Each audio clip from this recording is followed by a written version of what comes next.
Hi, everybody. I want to talk to you today about this next unit that we are beginning this week.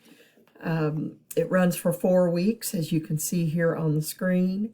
So you have this week, next week, the following week, and then the first week in March, with a due date for this paper of Sunday, March 13th. This is the informative and surprising essay. And so we want to look at that and see exactly what the essay is, and then I'll walk you through and show you the other material that's in these folders. So for this week, what I ask you to do is to read chapter 2, which begins the idea of making a claim, stating a perspective on something. And then all of the work, of course, in Blackboard or in Pearson Revel. Want to make sure that you do all of that. And look at all the material that's in this folder. So what I have in here is the description of the assignment, and then some issues that you need to think about as you think about the paper. That's the rhetoric. If you remember, we talked about that back in chapter 1.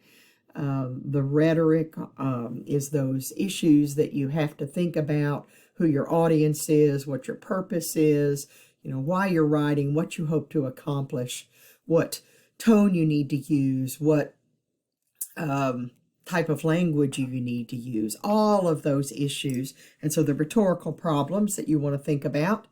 And then the purpose of the essay, getting started on the essay, the structure of the essay. And so I have all of that material here for you. So let's begin by just looking at this essay assignment.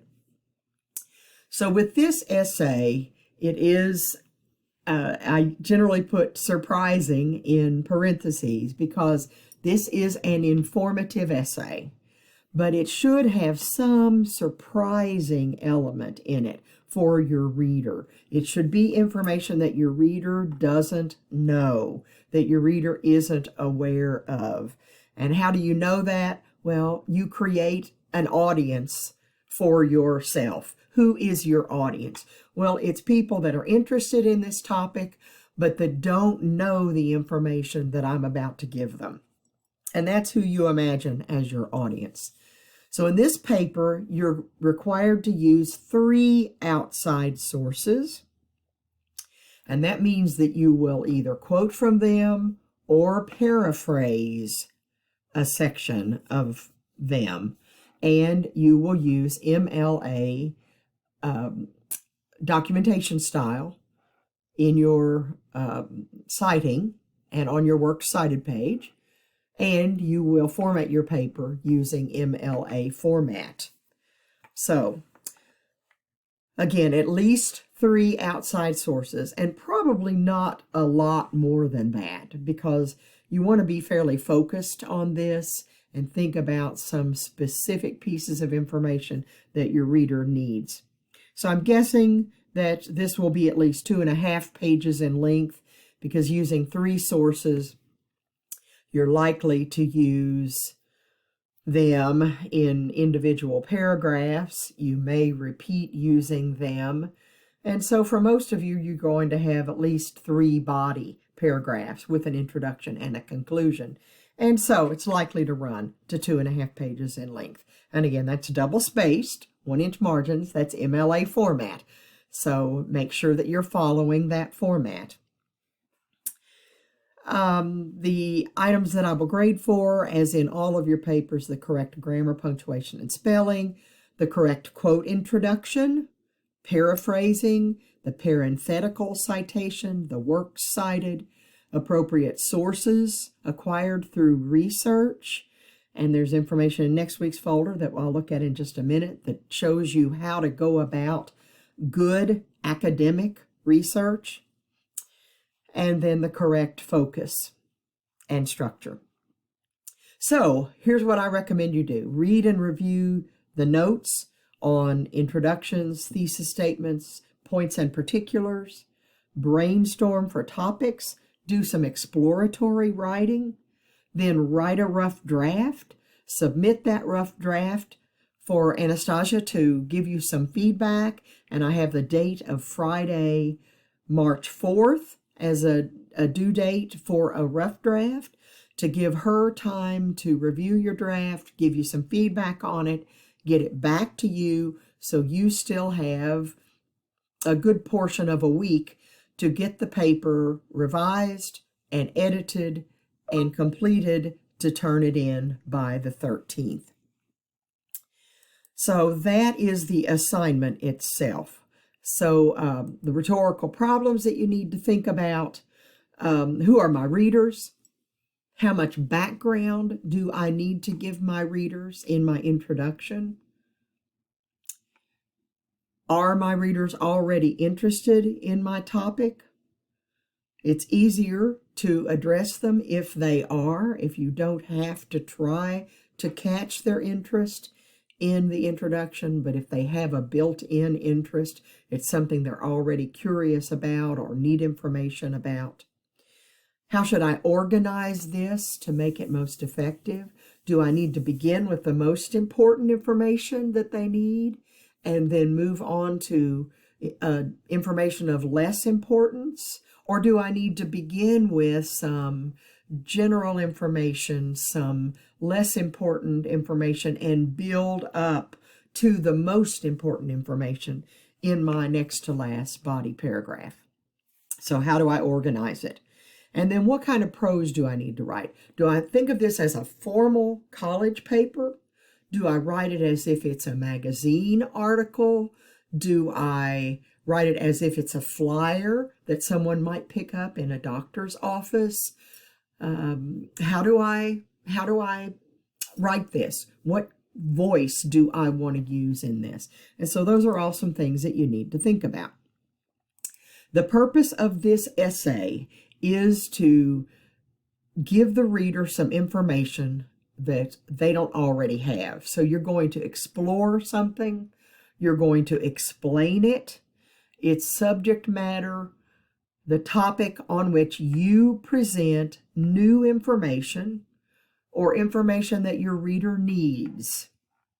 And you're going to gather that information based possibly on your own experience, but also from research with at least 3 sources.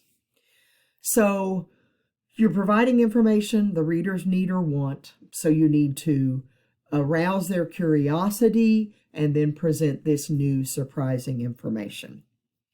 Think of yourself as a knowledgeable teacher or guide, someone who's already experienced this, who already has this knowledge, and you're sharing it with your reader who doesn't know it yet, and just trying to give them more information.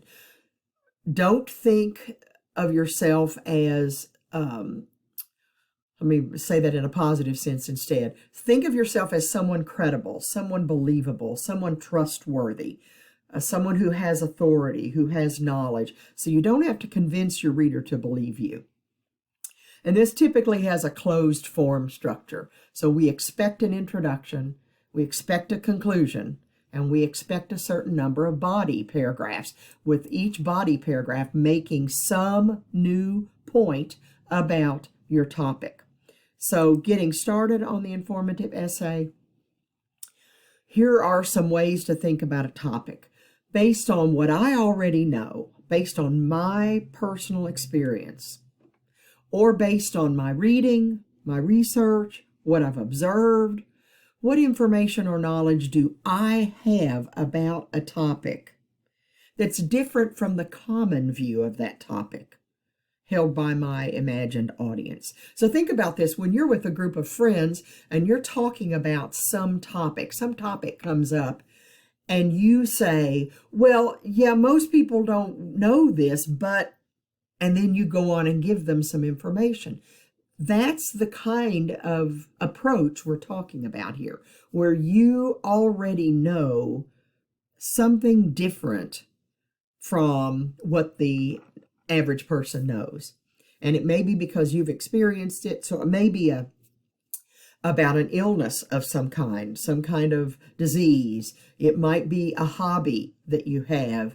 It might be some skill. So it might be something about fishing, where you would write this for a fish and wildlife magazine. It might be doing some kind of craft, like making stained glass windows. I don't know how to do that. And so you might talk about that and how to get started in that kind of hobby. It can be about a political kind of, or maybe not political necessarily, but a current issue, a current topic, like the killing of dolphins in the fishing, in the tuna industry. And a lot of people don't know about that, or they don't know about the horrors of making shark fin soup. They don't know much about zoos. They don't know much about recycling. They don't know much about any issue, any topic, pretty much is fair game here. But something where you know something and you're sharing it with your reader. You're not arguing it. You're sharing it. You're informing them. You don't have to argue it. Okay? This is not an argument paper. It's merely informative. And so the second bullet up there, although people within my imagined audience commonly regard this issue one way, my personal experience or my observations or my research show it to be something else. And so although most people think this, in fact, something else is true. And that is likely to be the way you will state your thesis statement. So in your introduction, you will probably talk about what most people think. When most people think of this issue, this is what they know. This is what they think. This is the common perspective that most people have. And what most people don't realize is that that perception is incomplete, or that perception is wrong, or that perception is out of date. And so it's not correct anymore. So this surprising view that you have doesn't have to be diametrically opposed to the common view. So it's not like it's black and white, that most people think this, but the exact opposite is true. It's more likely to be that most people have this perspective on it and know this, but they don't know this new piece of information, or they don't know this additional piece of information. And so you are providing that to bring them up to speed, to help them be current, to help them know and have a more complete perspective on it. Doesn't have to be earth-shattering. It doesn't have to be shocking. It's just different from what most people already know. And so the reader is likely to read it and just say, "Huh, I didn't know that." And that is what you're looking for. Just sharing a new perspective so your reader learns something new.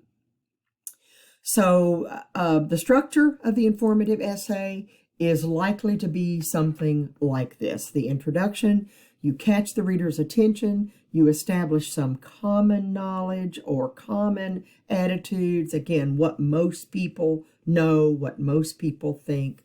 You state the reader's current level of understanding. And then you end with your thesis that surprises them, that gives them a new perspective, that leads them in a new direction with new knowledge. And then you present that new knowledge throughout the body of your paper. And so as you do your research, think about how many points you want to make.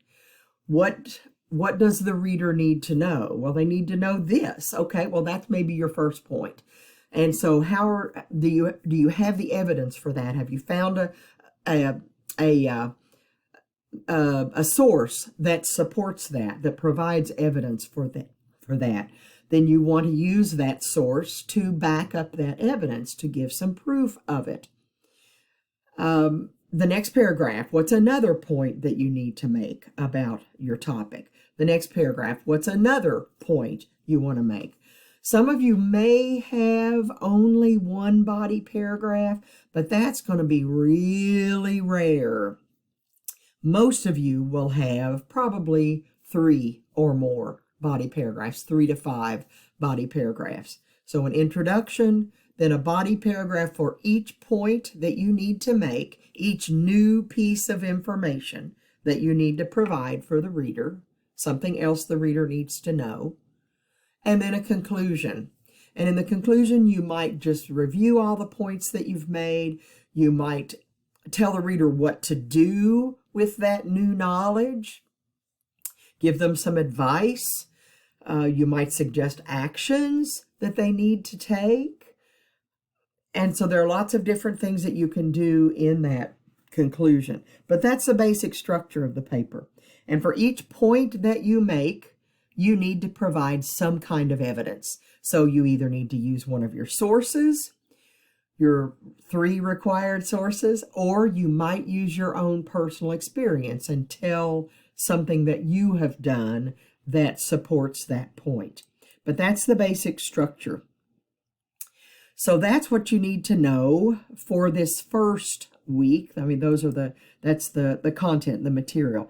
In next week's folder, there's some really important content, because what I go over in this is how to do good quality research, high quality research. And there's a PowerPoint that walks you through that. There are some videos, or a video for using Academic Search Complete and Opposing Viewpoints. And those are the 2 databases that I recommend from our library, our online library. But I recommend that you go to BCTC's online library and use those sources. You have already paid for them. That was part of your tuition.